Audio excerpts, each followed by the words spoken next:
Good morning students. आज हम फिर से स्टार्ट करने जा रहे हैं gastrulation, fate maps and gastrulation. इसमें से हमने फेट मैप मेरे पिछले लेक्चर में इंक्लूड कर लिया था। मैं doctor Krishna Mishra, associate professor zoology, सम्राट पृथ्वीराज चौहान राजकीय महाविद्यालय अजमेर, बीएससी पार्ट फर्स्ट के स्टूडेंट्स के साथ पेपर थर्ड जो कि डेवलपमेंटल बायोलॉजी है उसको डिस्कस कर रही हूँ। आज हम गैस्ट्रुलेशन स्टार्ट करेंगे। Gastrulation, it is the process of gastrulation. It involves displacement of parts of blastoderm of an early embryo. As a result, the endodermal and mesodermal organ rudiments, they are removed from the surface of the blastula and brought into the interior of the embryo where the respective organs are found in differentiated animal. यानी कि blastoderm जो कि एक single layer होती है, उसके बाहर की जो लेयर है उस पर से ब्लास्टोमियस जो हैं वो मूव करते हैं, उनके अंदर मूवमेंट होता है और वो मूवमेंट के द्वारा वो अंदर की तरफ आते हैं और रेस्पेक्टिव ऑर्गन्स जो हैं, डिफरेंट ऑर्गन्स जो हैं वो एम्ब्रियो के, उनको डेवलप करना स्टार्ट करते हैं। Thus a single layer of cells, that is blastoderm, give rise to the three germinal layers, that is ectoderm, endoderm and mesoderm. कौन कौन से जर्मिनल लेयर देते हैं? एक्टोडर्म, एंडोडर्म और मेसोडर्म जो है उनकी फॉर्मेशन होती है। गैस्ट्रुलेशन में also be defined as the dynamic process during which the major presumptive organ forming areas of blastula becomes arranged and recognized in a way which permits their ready conversion into the body plan of the particular species। यानी कि gastrulation क्या है? एक dynamic process है जिससे कि जो organs जो हैं, प्रेजेंटिव ऑर्गन्स जो होते हैं, किसी भी पर्टिकुलर जो बॉडी के ऑर्गन्स होते हैं वो एक पर्टिकुलर बॉडी प्लान जो है उसकी फॉर्मेशन करते हैं। Therefore, during the process of gastrulation, the presumptive organ forming areas of blastula, they undergo excision in terms of the body organization of species। species की जो body organization होता है उसके टर्म के अंदर ये excision जो है वो देता है। General process involved in gastrulation. Gastrulation, it is an integrated dynamic process controlled largely by intrinsic forces bounded up in the physiochemical conditions of various presumptive organ forming areas of the late blastula and early gastrula. These forces in turn they are correlated with external conditions in most vertebrates. It includes different kinds of morphogenetic movements। क्या होते हैं? morphogenetic movements होते हैं। अब morphogenetic movements क्या होते हैं?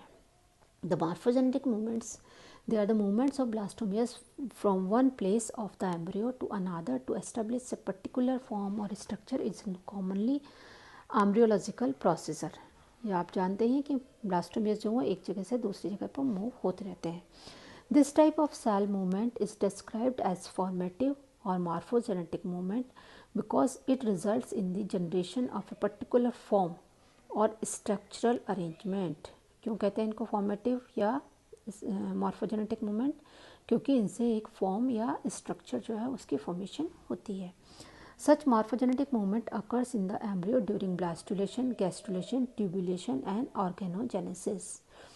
कब कब होते हैं ये? ब्लास्टुलेशन में भी होते हैं, गैस्ट्रुलेशन में भी होते हैं, ट्यूबुलेशन में भी होते हैं और ऑर्गेनोजेनेसिस के दौरान भी होते हैं। These movements do not occur only during the embryonic period but also in adult, but there is a fundamental difference in the two, that the morphogenetic movement of an adult animal are of a reversible nature while morphogenetic movement of a gastrula are of irreversible nature। क्या difference है? एक irreversible होता है और एक reversible होता है। That it part remains in the position into which it has been brought by preceding movement। During gastrulation, each type of blastomeres they perform a peculiar and specific kind of morphogenic movement to meet its prospective destination। यानी कि design या destination को प्राप्त करने के लिए जो blastomeres होते हैं उनमें एक पर्टिकुलर मॉर्फोजेनेटिक मूवमेंट होता है। All kind of morphogenetic movement they can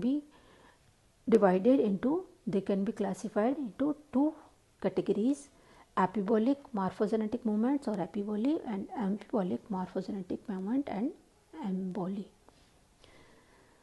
First of all, we will start with the epibolic morphogenetic movements. Epibolic morphogenetic movements, they occur only in the prospective ectodermal blastomeres, which have an inherent property of flattening and forming a cohering epithelial layer.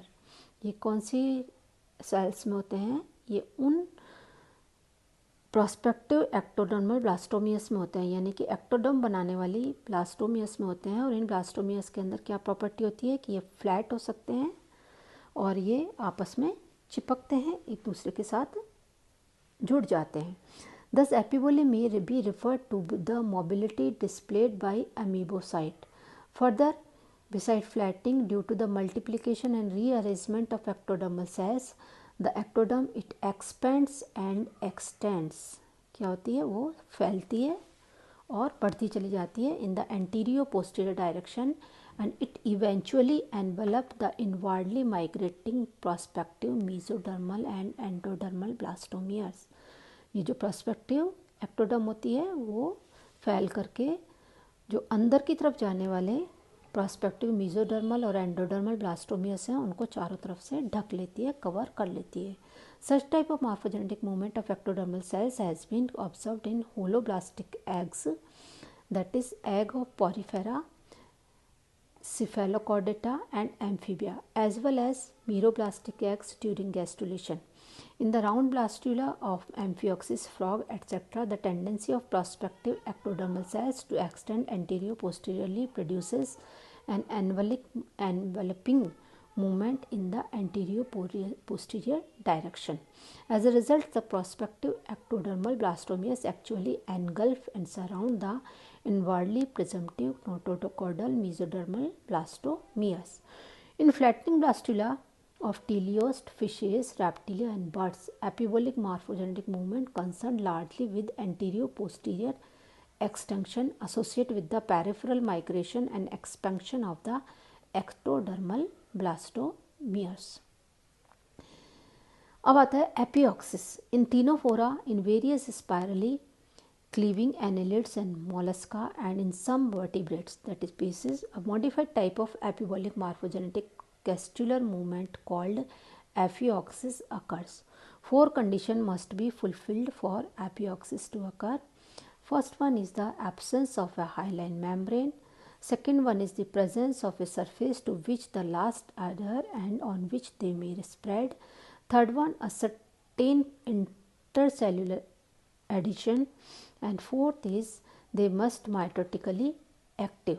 In Annelida and Mollusca, episode involves overgrowth of ectodermal, that is micromeres, over yolk-laden vegetal pole cells, that is macromeres.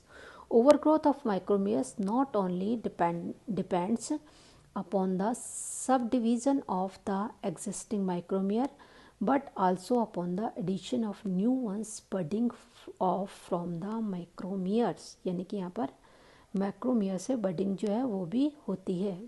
In certain animals where gastrulation occurs through invagination, epioxis may be involved in the neurulation. In next lecture I will start with the emboly. Thank you.